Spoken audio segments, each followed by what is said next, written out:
sometimes, the fear of something happening is greater than actually what that thing is. And I've seen over the years that when individuals, before an ex sees someone else, you're on pins and needles. You're so afraid that this is going to happen. But then when it does happen, it can also be liberating, because you see that, life goes on and you have to focus on you, and you really truly have to focus on moving forward, which helps you be in a better place to actually win this person back. To rebound on what you're saying, Coach Adrian, I have seen that most of the time we expect the ex to have a better behavior. We expect the ex to not bring the new person to the trip that they were supposed to go. And you try to talk to them and voice your opinion, and you expect them to, ask for forgiveness. You expect them to share that they feel sorry for you, and it's never happening. So I want to tell the people that are listening to us today that trying to discuss and rationalize the situation with the ex, expecting your ex to feel sorry for you, it has never happened in my experience as a coach. Yeah. Most of the time they feel like, but I broke up with you, I'm not cheating on you, I'm doing my own life, I suffered in a breakup. So they cycle back into putting the fault on you or talking about the past. So have you seen, and do you advise people to try to communicate about their feelings to their ex? No, I don't think you should. The one situation that gets tricky and messy is when you have children together. Oh, yeah. Okay.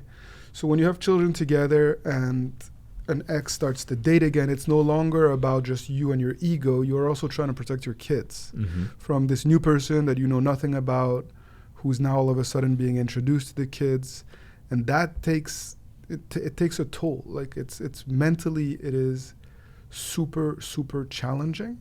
And there you may need to communicate. Like there needs to be a sense of, because you're still co-parenting, you still need to create an environment whereby you feel like your kids are safe. And do you have experience with those types of dynamics? Yeah, I've seen those type of dynamic. And of course, you have to put the kids first. That's very important. You have to not take the situation personally. For me, it all comes down to, we need to focus on the process. We need to focus first on the reconstruction, the fact that you will rebuild yourself, that you will have the right mindset, and then we need to understand what happened. I always say that the situation where your ex is with someone else is the consequence. It's the part that is visible from the iceberg, but we need to go under the water. We need to go with the source, the root of the issue. And when we work on it, your ex that was trying to distract themselves with this new person, most of the time, they will feel that you have changed, and that's when the feelings can come back as well. And also that's when the first arguments would go in their relationship. For example, I was coaching an amazing woman from France. She called me, she said, my husband is, I don't know what's going on, he's very distant, he doesn't talk to me much. I'm thinking he's seeing a new woman. And at the end of the day, he lied to her. He says, like, look, I'm going away with friends. And she realized that he was with a friend of her in a relationship. And she started to say, look, I don't agree with that. It's not good. Argument. He broke up with her.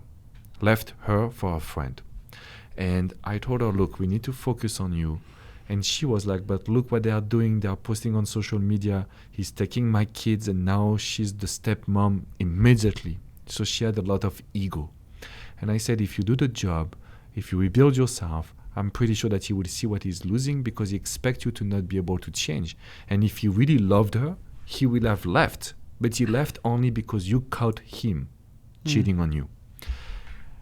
Fast forward, it took us 11 weeks. So it could be long, but 11 weeks where he told everyone, she has changed, I made a mistake, I'm so stupid. And so he wanted her to come back with him, but not directly. He was not talking to her. He was talking to her family, to friends in common, etc. And so she told me, Alex, usually everyone goes and talk and just get back together at this time. But she says, no, I want him to come and talk to me.